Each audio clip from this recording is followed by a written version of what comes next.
ప్రేమగల తండ్రి, నాయనా నీకు స్తోత్రం చెల్లిస్తున్నాం. ఎంతైనా నమ్మదగిన దేవుడివి, పరిశుద్ధుడివి నాయన. ఈ నీ బిడ్డలు నీ పాదాల దగ్గర కూర్చుని విన్నారు, విన్న ప్రకారం నడవాలని ఆశిస్తున్నారు తండ్రి.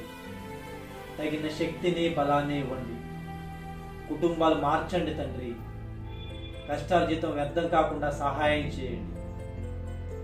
ఏ విధమైన కన్నీళ్ళతో వచ్చారో ఆ కన్నీళ్ళకి జవాబు అనుగ్రహించమని వేడుకుంటున్నాను. నీవెంతైనా చేయగలవు, ఏదైనా చేయగలవు నాయన. నీ కృపా బాహుళ్యమును బట్టి, మీరు మమ్మల్ని నడిపిస్తున్న మార్గమును బట్టి స్తోత్రం. ఏ విధము చేతనైనను ఆద్యంతము మీరై మీ దివ్యనామానికి మహిమ కలుగునట్లు సహాయం చేయమని, నీ వైపు చూచుటకు సహాయం చేయమని, నీ ఆరోగ్యకరమైన రెక్కలు చాచమని యేసు పరిశుద్ధ నామం అడిగి వేడుకుంటున్నాం తండ్రి.